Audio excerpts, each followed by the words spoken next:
कल बताया था आप लोगों को, आज मेरा 26वां पार्ट है बुक समरी फिशरमैन इंडिया के नाम से जो मेरा चैनल है, आज 26वां पार्ट है।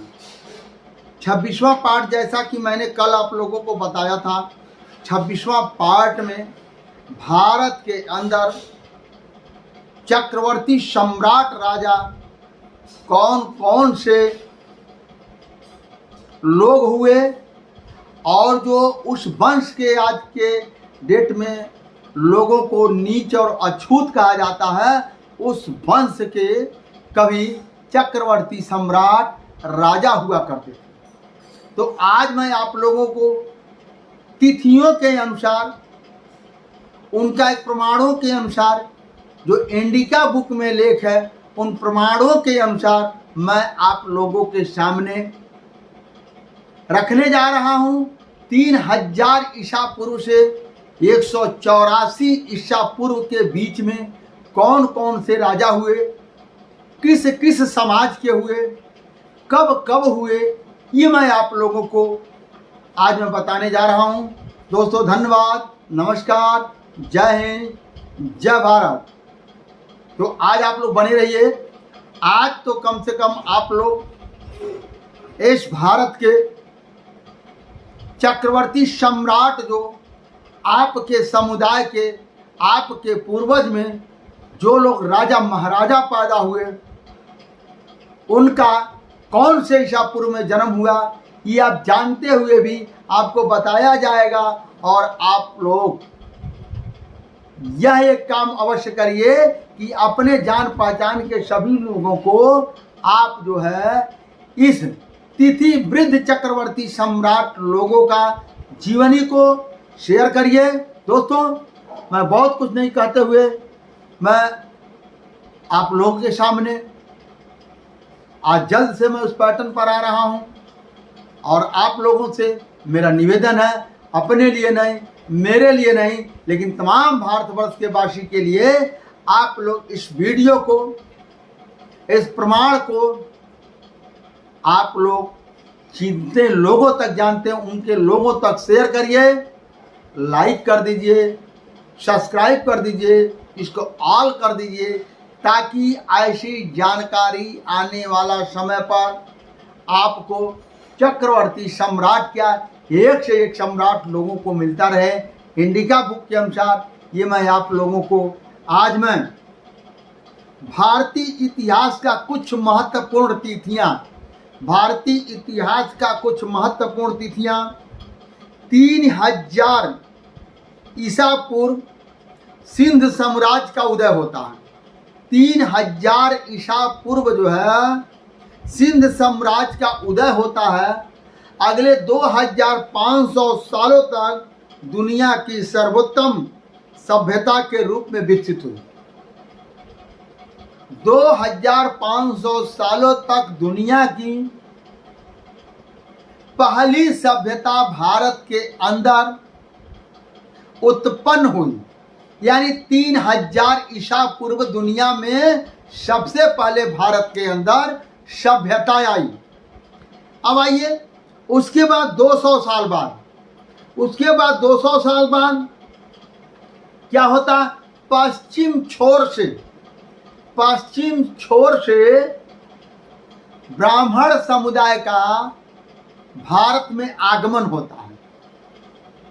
ब्राह्मण समुदाय का भारत में आगमन होता है और वह नेपाल के कुछ हिस्सों में आकर के वो बसते हैं। कब? 1000 ईसा पूर्व में आकर के जो हिमालय की तलहटी में, उसके जो है बुद्ध काल तक उधर ही लोग थे, उसी क्षेत्र में निवास करते थे, नीचे के तरफ वो लोग नहीं आए थे। अब आइए जो है 658 ईसा पूर्व, 1000 साल के बाद 658 ईसा पूर्व यानी 342 वर्ष, 342 वर्ष किसका शासन था, ये मैं आप लोगों को बताने के लिए कोशिश कर रहा हूं। 1000 ईसा पूर्व से लेकर के 658 ईसा पूर्व यानी 342 वर्ष जो है नाग वंश के शासन की स्थापना शिशुनागा, नाग वंश की स्थापना शिशुनागा बृहद्रथ प्रथम ऐतिहासिक पुरुष, बृहद्रथ प्रथम ऐतिहासिक पुरुष जो मगध कीकट की राजगद्दी पर बैठे नागवंशी राजाओं ने राज किया। कितने वर्ष? 342 वर्ष नागवंशी राजाओं ने राज किया। ये प्रमाणों के साथ आपको बता रहा हूं, साच के साथ मैं बता रहा हूं। ये जो है 1000 ईसा पूर्व से लेकर के 658 ईसा पूर्व तक यानी 342 वर्ष नाग वंश का शासक रहा। अब आइए 658 ईसा पूर्व से लेकर के 563 ईसा पूर्व, 658 ईसा पूर्व से लेकर के 563 ईसा पूर्व यानी 95 वर्ष, 95 वर्ष जो है कपिल वस्तु के शाक्य के मुखिया, कपिल वस्तु के शाक्य के मुखिया श्रीदेव अर्थात शुद्धोधन के घर पर सिद्धार्थ गौतम का जन्म होता है। शाक वंश कुल में श्रीदेव अर्थात शुद्धोधन के घर पर सिद्धार्थ गौतम यानी महात्मा बुद्ध का जन्म होता है। कितने दिन शासन चला उनका? 95 वर्ष, 95 वर्ष का उनका शासन काल था। उस शासन काल में महात्मा बुद्ध का जन्म होता है। अब आइए 563 ईसा पूर्व से 543 ईसा पूर्व, 563 ईसा पूर्व से 543 ईसा पूर्व यानी 20 बरस बिंबसार मगध की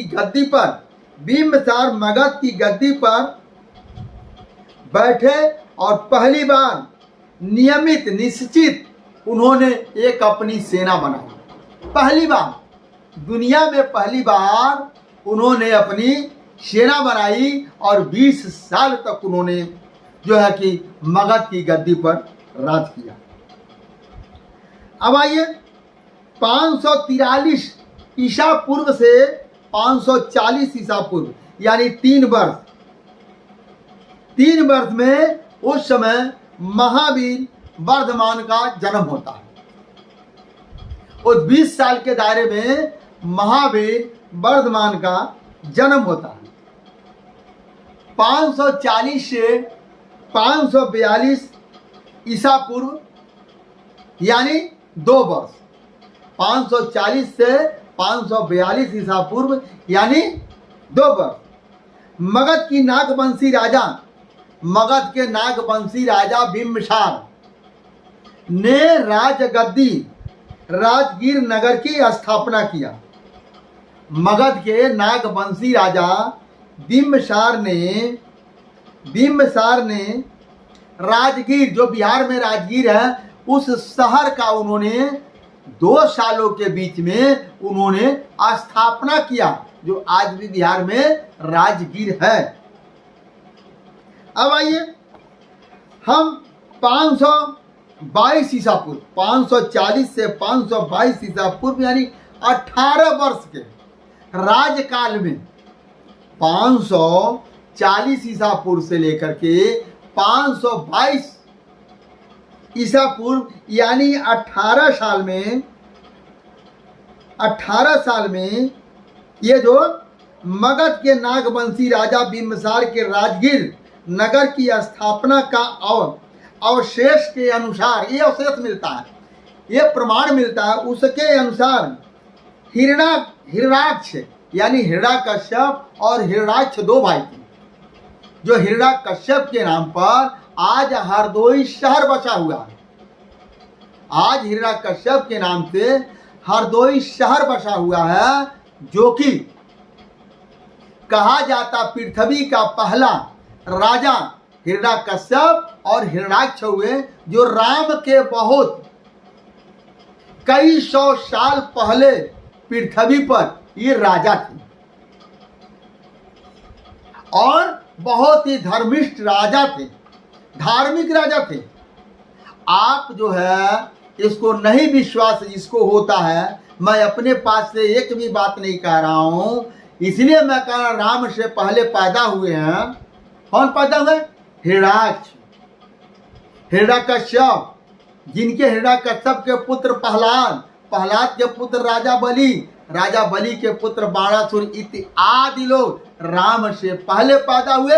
ये मैं नहीं कह रहा हूं, ये आपका पत्रा बताता है, जंत्री बताता है, जिससे भारत वर्ष के लोगों का गन्ना बनना, लगन महुरा, शादी विवाह, पूजा पाठ, कर्म कांड करवाया जाता है। जिस पत्रा के अनुसार उस पत्रे में लिखा हुआ है हिरण्यकश्यप के बाद में राम की पैदाइश होती है। उसी कुल में 494 ईसा पूर्व, 522 से 494 ईसा पूर्व, यानी उस 28 वर्ष के दौरान राजकुमार, 28 वर्ष के दौरान राजकुमार अजातशत्रु द्वारा गंगा सोन दरिया के संगम पर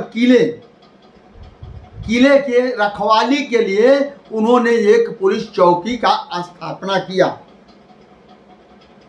कुछ ही समय में वहां गांव बस गया, उसका नाम पड़ा पाली ग्राम, अर्थात सुरक्षित गांव। ये कब पड़ा? 494 ईसा पूर्व से लेकर के 491 ईसा पूर्व तक का बीच में ये पड़ा। इसीलिए मैं दोस्तों प्रमाणों के साथ कह रहा हूं, विदाउट प्रमाण नहीं। मैं एक एक बात प्रमाण आपको इंडिका बुक में लिखा हुआ है। जो मैं नाम ले रहा हूं वो आज शहर है, वो गांव है, वो जगह है। तो 491 में क्या हुआ? 491 ईसा पूर्व, 494 से 491 ईसा पूर्व, यानी 3 बरस के उसके बीच में, 3 बरस के बीच में जो घटना होती है, अपने पिता बिम्बसार की हत्या करके अजातशत्रु ने गद्दी हत्या लिया। यहाँ पर लिखा है अपने पिता की हत्या करके अजातशत्रु ने उस गद्दी पर शासन कर लिया। कितने दिन तक था? 483 ईसा पूर्व, यानी 483 ईसा पूर्व 80 साल